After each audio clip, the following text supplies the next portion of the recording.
नमस्कार दोस्तों, आप सभी लोगों का हमारे चैनल पर एक बार फिर से स्वागत है। आज की कथा हल षष्ठी अथवा हर्षठ के ऊपर है। हल षष्ठी पूजन विधि। सबसे पहले गणेश जी को प्रणाम करें, तब अविष्ण काल वर्ष मास तिथि इत्यादि का नाम लेकर मम समस्त करिष्ठों कहते हुए संकल्प करें। तब ओम नमः शंभाय श्री शाश्वत लक्ष्मी चंदा ओम गणानान्वा य कृदंता, इन चारों मंत्रों को पढ़ते हुए शिव, पार्वती, गणेश जी तथा शंख मुख भगवान देवताओं की गंध, अक्षत, पुष्प, धूप और नैवेद्य से पंचोपचार पूजन करें। अथ हल षष्ठी व्रत कथा। राजा युधिष्ठिर ने श्री कृष्ण भगवान से कहा, हे भगवान, हे देवकी नंदन, आपने तीनों लोगों के हित के लिए पृथ्वी पर जन्म लिया है, अतः मुझ पर कृपा कीजिए। अपने पुत्र अभिमन्यु के मर जाने पर सुभद्रा भी बड़ी दुखी हुई है। शोक से पीड़ित होकर वह जी नहीं सकती। हे देव, इसी प्रकार स्त्रियों में श्रेष्ठ द्रौपदी भी अपने 5 पुत्रों के नाश होने पर दिन रात प्रतिदिन दुखी हो रही है। हे यदुकुल श्रेष्ठ, अभिमन्यु की भार्या के गर्भ की संतान भी अस्त्र के तेज से दग्ध हो रही थी, क्योंकि अति दुष्ट अश्वत्थामा ने इस गर्भ को बिल्कुल निस्तेज कर दिया। संसार में संतति के शोक से उत्थान हुआ ऐसा घोर महादुख हो रहा है। पिता अपने जन्म को तभी सफल जानता है जब उसके पुत्र चिरंजीवी, दीर्घायु और आरोग्य हों और उसकी संतान उत्तम हो। हे देवेश, उस दान या व्रत को बतलाइए जिसके करने से संतान शोक के दुख से माता पिता पीड़ित न हो। भगवान श्री कृष्ण ने कहा, यदि उत्तरा एक अपूर्व व्रत को करे तो उसका मृत पुत्र भी जीवित हो जाएगा, इसमें कोई संदेह नहीं है।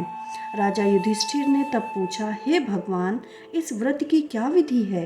इसको किस देवता ने किया, किस काल में किया जाता है और किस स्त्री ने यह व्रत किया था जिससे यह प्रसिद्ध हुआ है?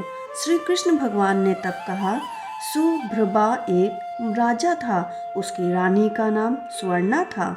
उसको हस्ती नाम दृशास्त्र पुत्र उत्पन्न हुआ। इसने अपने नाम पर हस्तिनापुरी बसाई। यह बालक एक दिन धाय के साथ गंगा जी के तीर पर गया।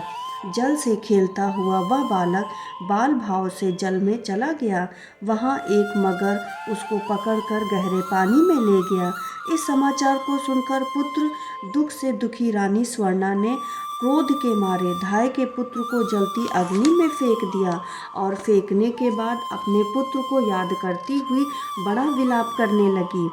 राजा भी दुख से व्याकुल हो गया।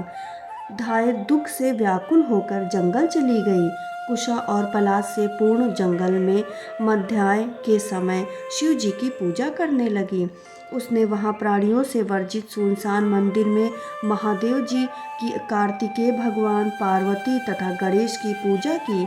धाय प्रतिदिन इन देवताओं का ध्यान करती थी तथा तृण, धान्य और महबे का भोजन करती थी।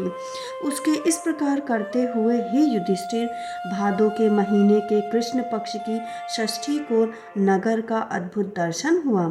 इस धाय का अति सुंदर पुत्र भीड़ में से जीवित निकल आया। इस घटना को देखकर राजा रानी तथा अन्य बड़े आश्चर्यचकित हुए। धाय के पुत्र को जीवित देखकर चिंता से व्याकुल होकर लोगों ने तब ब्रह्मज्ञानी पंडितों से उसका कारण पूछा। इसी समय शिव जी के अंश रूपी दुर्वासा नाम के महर्षि उनकी आज्ञा से राजा के हितोपदेश करने के लिए वहां पर आए। शिव स्वरूप दुर्वासा ऋषि का शरीर धारी कल्याण का मनोरथ जान राजा ने आए हुए ऋषि का अर्घ्य इत्यादि से पूजन किया और उनको बारंबार नमस्कार करके अपनी सेविका धाय के पुत्र का भीड़ में से जीवित निकलने के विषय में पूछा। दुर्वासा ऋषि ने कहा, हे राजन, जो धाय आपके भय से जंगल में चली गई है, वहाँ पर उसने महादेव जी, पार्वती जी, कार्तिकेय भगवान तथा गणेश जी की पूजा की है। उसी का ऐसा फल है। हे राजा, आप दोनों को भी वहीं पर आज चले जाना चाहिए। वहाँ जाकर हे महिपाल, आप इस व्रत के महाफल को ग्रहण कीजिए। हे महाराज, उन दोनों राजा रानी ने इस प्रकार भली भांति संतुष्ट होकर पहले ऋषि को जंगल भेजा और उनसे सब वार्ता सुनकर राजा और रानी भी उस घने जंगल में स्वयं चले गए। दुर्वासा इत्यादि ब्राह्मणों के साथ आनंद पूर्वक वहां जाकर उन्होंने पलाश के वृक्ष के नीचे कुशा पर धाय को पूजा करते हुए देखा। यह परम श्रद्धा पूर्वक चारों देव मूर्ति की पूजा कर रही थी। राजा ने धाय को आश्वासन करके उसके पुत्र से मिला दिया। तब धाय आनंद युक्त होकर राजा को व्रत के सब निवेदन किया। धाय कहने लगी, हे राजन, मैं आपके भय से जब यहाँ आई हूँ, वायु भोजन करती हुई शिव जी तथा पुत्रों सहित पार्वती का पूजन कर रही हूँ। आधी रात के स्वप्न में आनंददाता शिव जी का पार्वती के दोनों पुत्रों सहित बेल पर चढ़े हुए कुश और पलाश के वृक्षों के नीचे देखा। उन्होंने कहा, तेरा पुत्र जीवित हो, तूने हम दोनों का व्रत किया है, अतः तेरा पुत्र अवश्य जिएगा और रानी भी विधि पूर्वक इस उत्तम व्रत को करे। इससे उसका पुत्र भी जी उठेगा और वह अनेक पुत्रवती होगी। इस व्रत की विधि दुर्वासा ऋषि बतलाएंगे। दुर्वासा ऋषि ने कहा, हे राजन, भाद्रपद महीने की कृष्ण पक्ष की षष्ठी आने पर उस दिन नियम पूर्वक प्रातःकाल स्नान करके मनुष्य व्रत को करे। क्रोध और लोभ त्याग कर इस व्रत के नियम का पालन करते हुए जब तक संपूर्ण करने की निमित्त जीवों की पद्धति अर्थात उसके मार्ग को न लाएं और मध्यांत के समय मित्रों के साथ पुत्र युक्त होने की मन में अभिलाषा करते हुए पलाश और कुश के नीचे शिवजी, पार्वती, गणेश तथा स्वामी कार्तिक इन चारों देवताओं की मूर्ति बनाकर नीचे लिखे मंत्रों से इनका पूजन करें और भक्ति भाव चित्त से इनका सब देवताओं का नाना प्रकार की धूप तथा उसके बाद उत्तम पुष्पों से पूजन करें। शिव जी की प्रार्थना मंत्र का भावार्थ सौम्य रूप धारण करने वाले, 5 मुख वाले, त्रिशूल धारण करने वाले तथा मदी, मृगी, महाकाल इत्यादि गुणों से युक्त शंभु शिव जी को नमस्कार।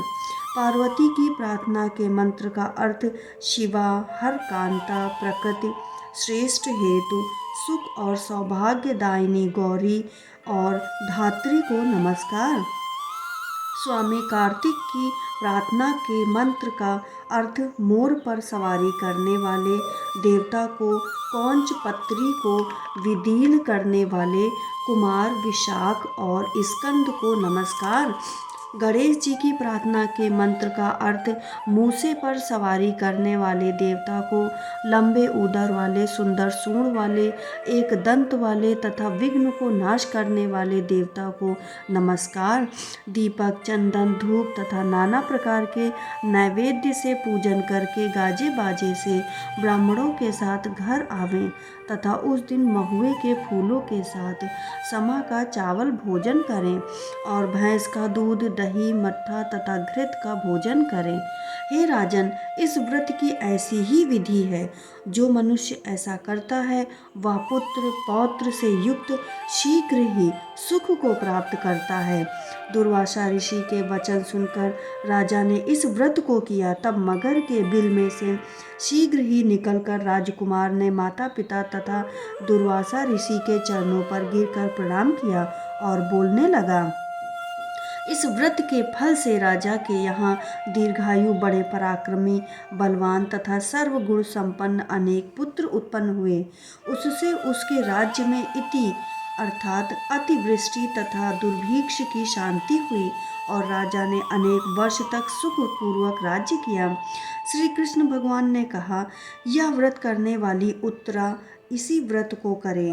केवल भगवान के वचन को सुनकर राजा युधिष्ठिर कृतार्थ हो गए। अश्वत्थामा से हठ उत्तरा का गर्भ शीघ्र ही जीवित हो गया। इस व्रत के प्रभाव से संतति स्थिर हो जाती है। व्रत करने के बाद शास्त्रोक्त रीति के विधि पूर्वक उद्यापन करें। स्वर्ण, बैल, भैंस, गाय तथा ब्राह्मण को दें तथा सोने और चांदी की सुंदर मूर्ति बनाकर वेद वेदांग में प्रवीण ब्राह्मणों के सहित इनका पूजन करें। विधि जानने में श्रेष्ठ राजा युधिष्ठिर ने इस व्रत को उत्तरा से कराया, जिससे अश्वत्थामा द्वारा नष्ट हुआ उसका गर्भ रक्षित हुआ। इस व्रत के प्रभाव से उत्पन्न उदर का गर्भ उसी क्षण जीवित, गतिमान तथा प्रसव हुआ। हे राजन, यही संसार के जन्मेजय को उत्पन्न करने वाला परीक्षित नाम का राजा उत्पन्न हुआ है।